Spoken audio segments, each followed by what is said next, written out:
अस्सलाम वालेकुम स्टूडेंट्स, आज हम स्टार्ट करेंगे एग्जाम्पल्स चैप्टर नंबर 3 की। हम अपनी फर्स्ट एग्जाम्पल से स्टार्ट करते हैं। 3.1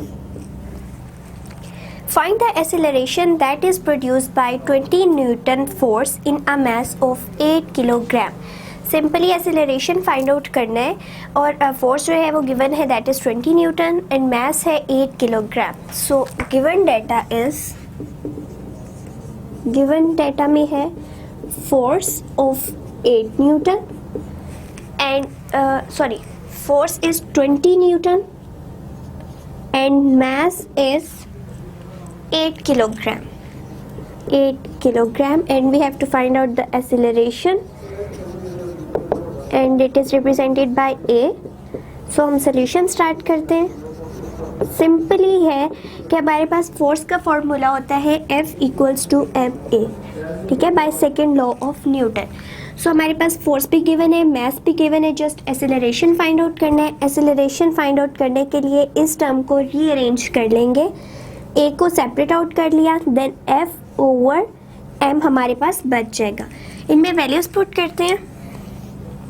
A equals to F, force की वैल्यू है 20 डिवाइडेड बाय मास की वैल्यू है हमारे पास 8 एंड हमारे पास एक्सेलरेशन का आंसर आ जाएगा 2.5 मीटर पर सेकेंड स्क्वायर।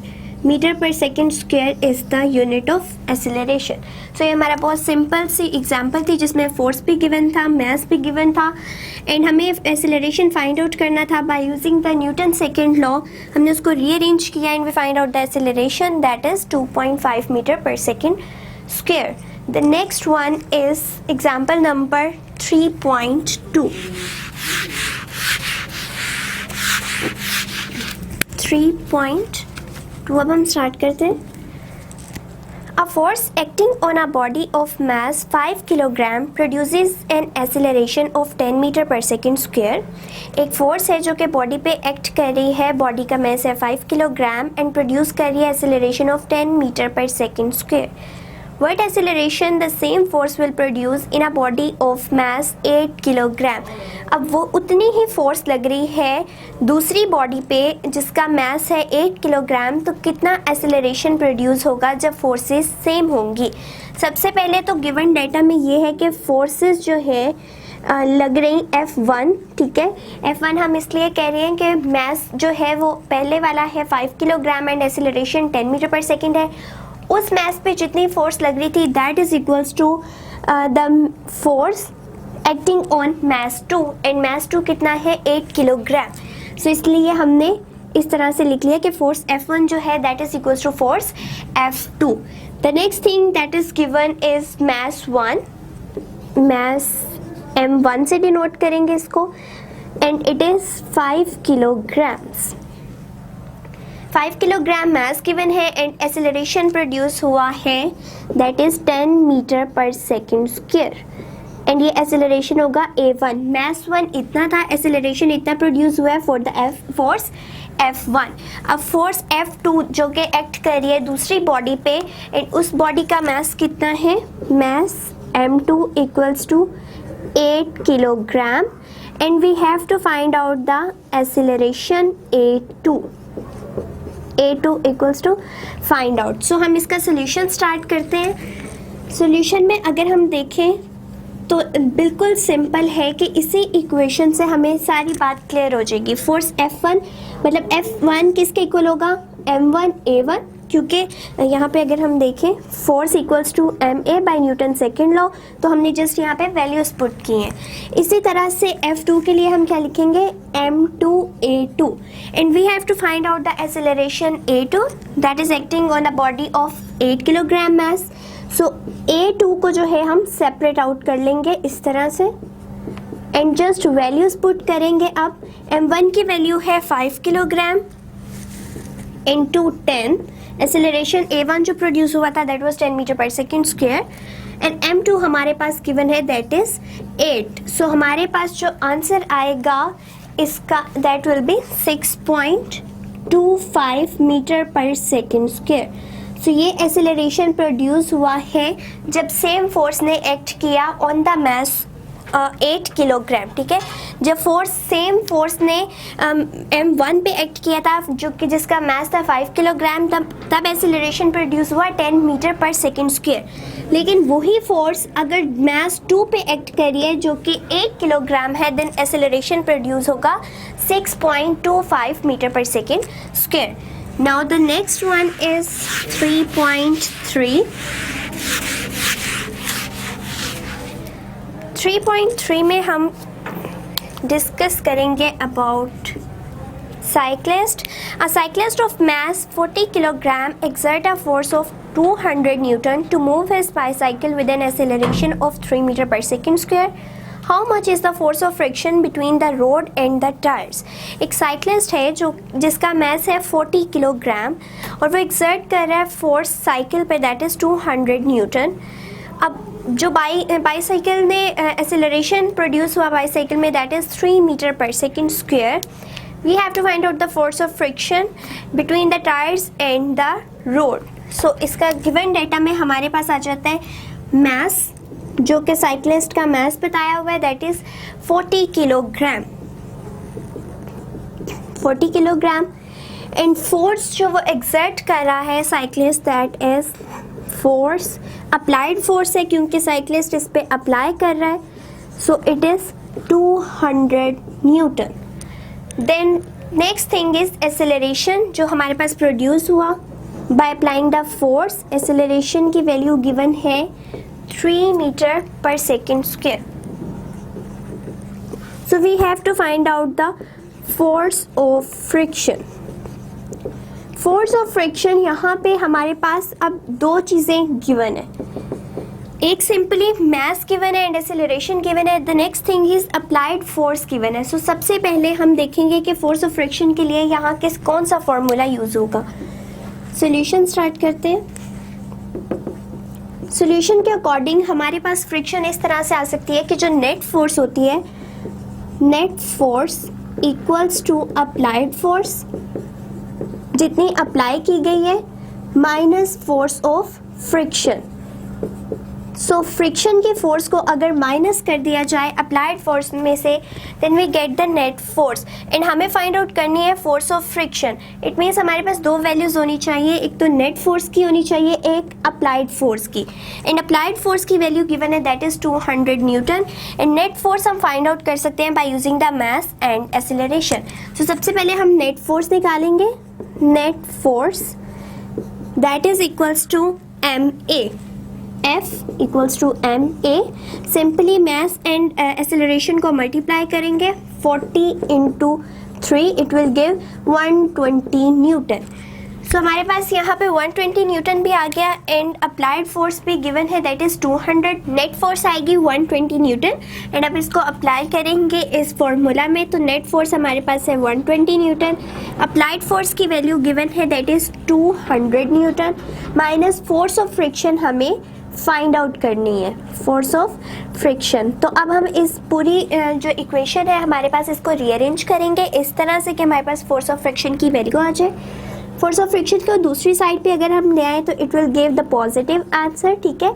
नेगेटिव जब दूसरी साइड पे जाएगा तो वो पॉजिटिव हो जाएगा, इक्वालिटी के दूसरी साइड पे। So force of friction positive में आ गई एंड यहाँ पे हमारे पास बचा 200। अब ये पॉजिटिव में वैल्यू थी, जब दूसरी साइड पे इक्वालिटी की दूसरी साइड पे जाएगी it will give the negative answer. So यहाँ पे 1 माइनस 120 आ जाएगा एंड फोर्स ऑफ फ्रिक्शन की वैल्यू हमारे पास आएगी 18 newton. So 80 Newton is the right answer for the given data। mass था हमारे पास 40 किलोग्राम, अप्लाइड फोर्स थी 200 न्यूटन, एक्सेलरेशन गिवन था 3 मीटर पर second square and we have to find out the force of friction. Net force equals to applied force minus force of friction. Net force निकाली हमने by using the Newton second law MA and we get 120 answer. Then we apply the values in the main equation, 120 equals to 200 minus force of friction and we have to find out the force of friction. So we rearrange our equation and we get 18 Newton answer. The next one is the 3.4.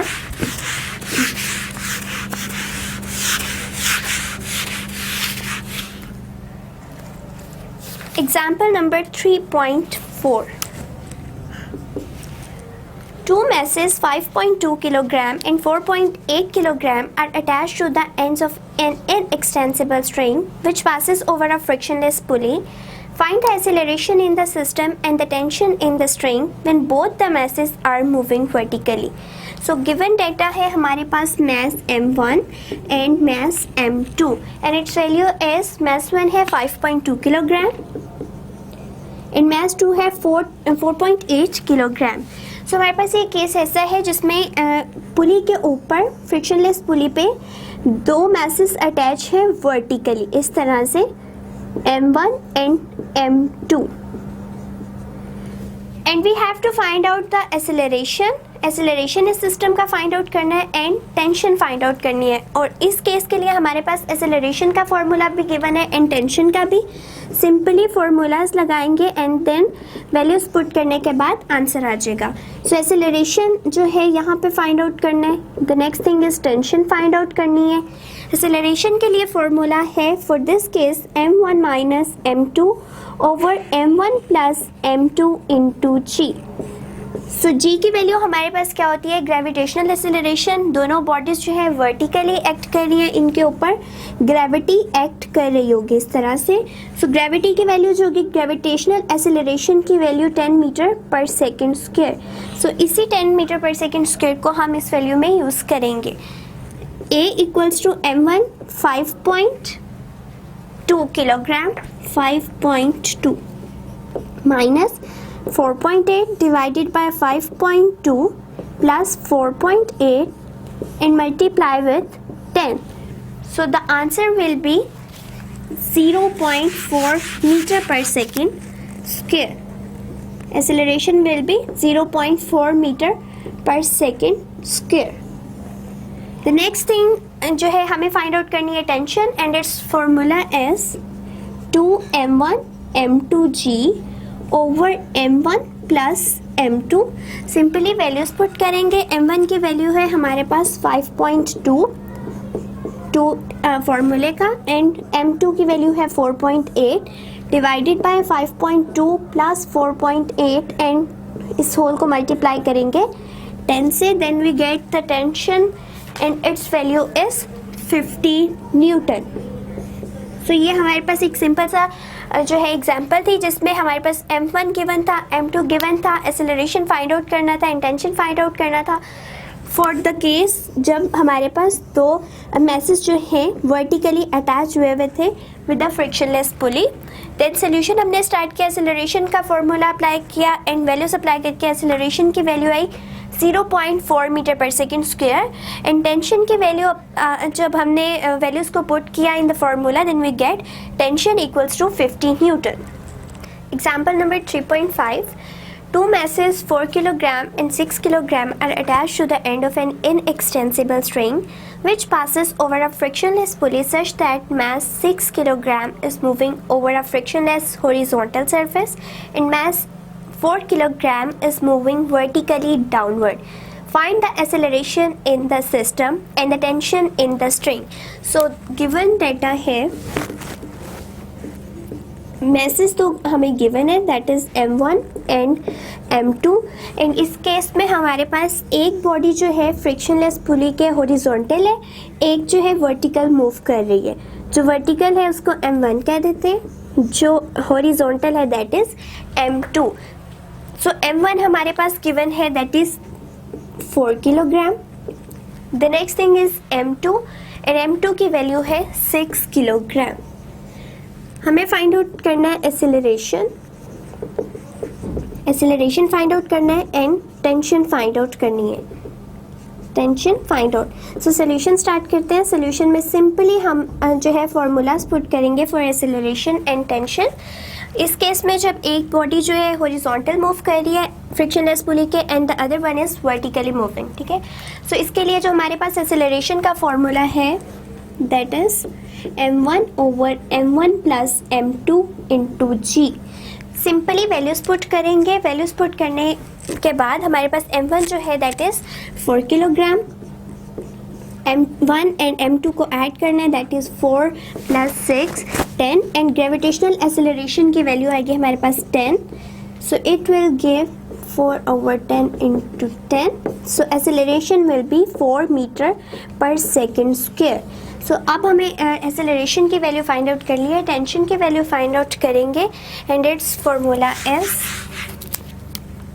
T equals to m1 m2 over m1 plus m2 into g.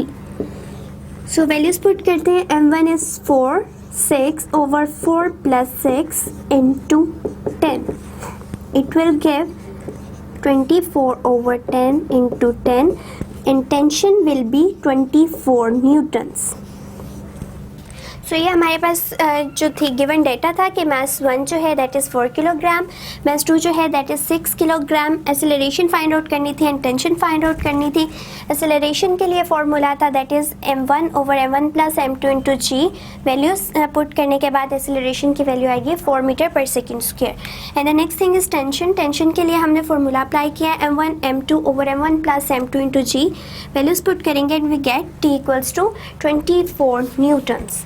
The next is 3.6 example.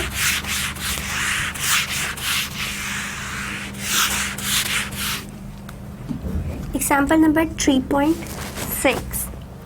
A body of mass 5 kg is moving with a velocity of 10 meter per second. Find the force required to stop it in 2 seconds. So एक body है जिसका mass है 5 kg and moving with a velocity 10 meter per second square. After some time उसको रोकने के लिए जो force लगाई गई है वो हमें फाइंड आउट करनी है एंड टाइम है 2 सेकेंड्स. एंड अगर बॉडी स्टॉप कर रही है क्योंकि after some time we are going to stop the car, so V F जो है उसकी 0 हो जाएगी, 0 मीटर पर second. The next thing is V I, initial velocity जो आएगी that is given and its value is 10 metre पर second. Time हमें गिवन है, it is 2 seconds and the next thing that is given is 5 kilogram. Mass equals to 5 kilogram.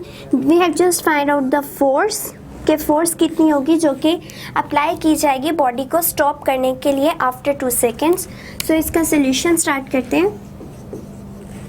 Solution में अगर हम force को देखें तो फोर्स को न्यूटन लॉ से जब हम करते हैं find out, it gives only ma, ठीक है, मैस इनटू एसिलरेशन. लेकिन इस केस में हमारे पास एसिलरेशन जो है वो डायरेक्टली गिवन नहीं है. एसिलरेशन की वैल्यू होती है, एसिलरेशन को रिप्रेजेंट किया जाता है, इसका फॉर्मूला होता है vf minus V I over T. So हमारे पास vf भी गिवन है, vi भी गिवन है, टाइम भी गिवन है. इस वैल्यू को पुट कर देंगे एसिलरेशन की जगह. सो हमारे पास फॉर्मूला बन जाएगा mvf minus mvi over T, where mvf जो है mvf जो है ये फाइनल मोमेंटम के इक्वल होगा क्योंकि मोमेंटम का फॉर्मूला होता है mv. ठीक है, तो फाइनल यहाँ पे आ रहा है, इस इट मीन्स के फाइनल मोमेंटम. एंड अगर इनिशियली देखें तो हमारे पास vi इक्वल्स टू mvi, तो ये हमारे पास डायरेक्टली जो है इस तरह भी लिखा जा सकता है pf minus pi over T, क्योंकि ये मोमेंटम को शो कर रहे हैं. अब हम वैल्यूज पुट करेंगे. m की वैल्यू है 5 एंड m की वैल्यू कांस्टेंट है, 5 किलोग्राम ही मैस रहेगा जितनी मर्जी फोर्स अप्लाई की जाए. vf है हमारे पास 0, जबकि मैस m जो है दैट इज़ 5 एंड v1 है 10. And the next thing is time, it is 2 seconds. दोनों को डिवाइड करने के बाद हमारे पास आंसर आएगा -50 divided by 2 and it will give force -25 Newton. अब माइनस का साइन इसलिए आया है क्योंकि हमारे पास जो vf है वो कम होकर 0 मीटर पर सेकेंड पे जा रही है. इट मीन्स के वेलोसिटी कम हो रही है, रिटार्डेशन प्रोड्यूस हो रही है, इसकी वजह से फोर्स के साथ नेगेटिव साइन आएगा. So next one is 3.7.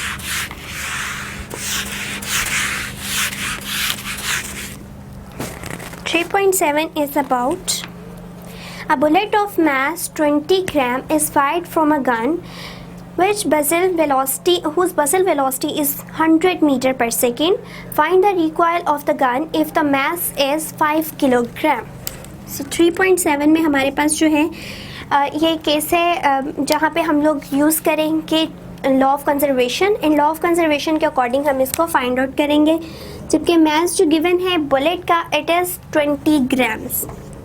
20 grams में गिवन है, एंड ग्राम जो है वो एक बेस यूनिट नहीं है। सबसे पहले इसको बेस यूनिट में कन्वर्ट करेंगे by dividing through 1000 and we get 0.02 kilogram. ये हमारे पास आ जाएगा mass of bullet. Number 2 is velocity. Velocity जो बुलेट की है इट इज़ 100 मीटर पर सेकेंड। मास ऑफ गन जो है वो मास ऑफ गन को रिप्रेजेंट करेंगे कैपिटल एम से।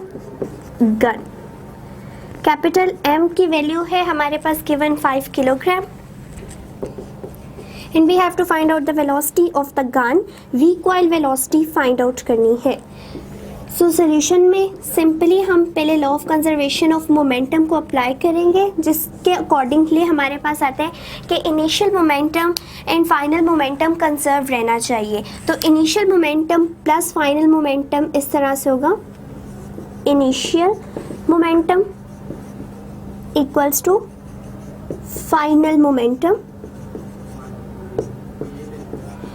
इनिशियली जब हमारे पास कोई जो है बुलेट के अंदर चेंजेस प्रोड्यूस नहीं हुए थे, जब तक हमने कोई फोर्स अप्लाई नहीं की थी, कोई वेलोसिटी नहीं थी बॉडी की, तो बुलेट भी रेस्ट कंडीशन में थी, तो इनिशियल मोमेंटम 0 था, क्योंकि मैस तो उसका कोई ना कोई होगा बट वेलोसिटी नहीं थी क्योंकि हमने कोई फोर्स अप्लाई नहीं की हुई थी। इसलिए इनिशियल मोमेंटम है 0, जितना भी आएगा वो फाइनल मोमेंटम होगा। एंड फाइनल मोमेंटम फाइंड आउट करने का फॉर्मूला है सिंपली mv, जो कि हमारे पास मोमेंटम है फॉर द बुलेट जब हमने उसको फायर किया।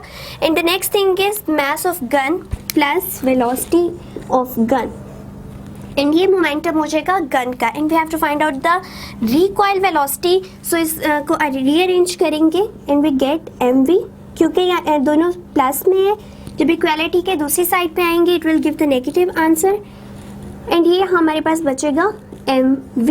सो v को सेपरेट आउट करना है, सिंपली इसको रीअरेंज करेंगे again, vm over m। So velocity will be, m की वैल्यू है 0.02,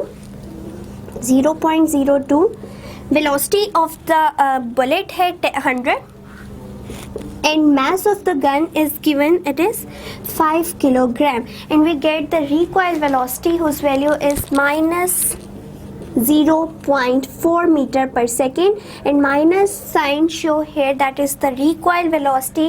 recoil velocity means जब बॉडी को फोर्स अप्लाई की जाएगी, बुलेट आगे की तरफ मूव करेगी तो गन बैकवर्ड मूव करेगी कि वो सेटिस्फाई करवा सके law of conservation of momentum को। The number last is 3.8 example.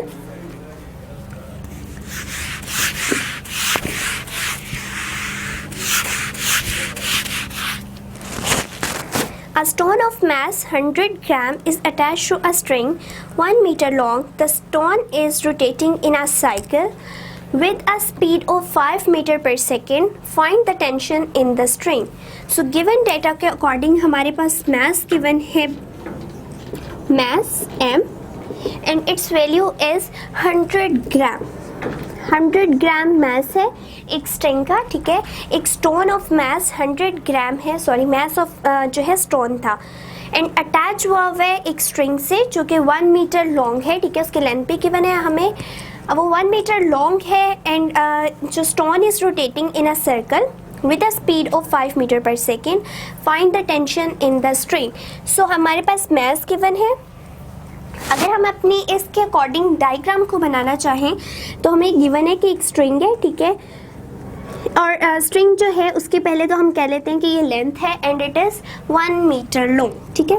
1 metre long है, उसके साथ एक मास अटैच कर दिया जो कि 100 ग्राम्स का था, एंड 100 ग्राम्स में है, ग्राम्स जो है एक बेस यूनिट नहीं होता, इसको हम कन्वर्ट करेंगे firstly by dividing with 1000 and it will give 0.1 kilogram, 0.1 kilogram, ठीक है। अब उसको अटैच किया and we are going to rotate it, ठीक है। जब रोटेट करेंगे तो ये इस तरह सर्कल बना देगा, एंड सर्कल की जो ये चीज़ होती है that is called the radius. It means यहाँ पे जो लेंथ है, लेंथ ऑफ स्ट्रिंग दी गई हुई है, it is basically the radius, ठीक है। एंड मास भी गिवन है, रेडियस भी गिवन है।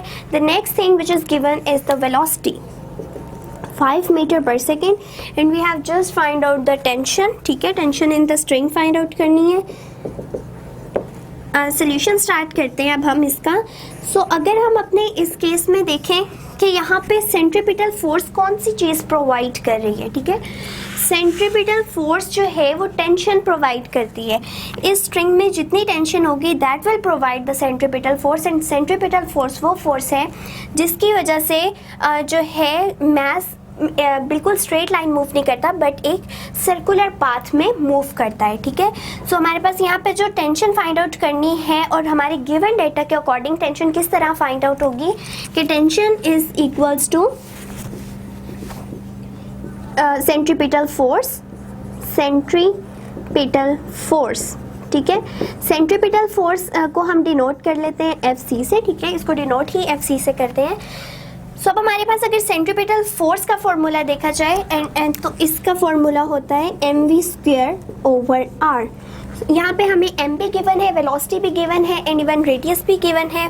वैल्यूज पुट करेंगे, m की वैल्यू आएगी 0.1, वेलोसिटी की वैल्यू होगी हमारे पास 5 एंड 5 का स्क्वायर आ जाएगा, एंड रेडियस जो है हमारे पास दैट वाज 1, ठीक है। FC जो हमारे पास आएगा जो कि इक्वल है टेंशन के, it will be 2.5 Newton. Simply यहाँ पे हमारे पास इस में गिवन क्या क्या था, मास गिवन था दैट वाज इन 100 ग्राम, ठीक है। 100 ग्राम एक बेस यूनिट नहीं है, उसको फर्स्टली हमने कन्वर्ट किया into kilograms by dividing with 1000 and we get 0.1 kilogram. Velocity 5 metre पर सेकेंड है। टेंशन फाइंड आउट करनी है एंड टेंशन जो इस केस में होगी वो सेंट्रीपिटल फोर्स के इक्वल होगी। Just apply the formula that is mv²/r। By applying the values we get tension equals to centripetal force and it give 2.5 Newton.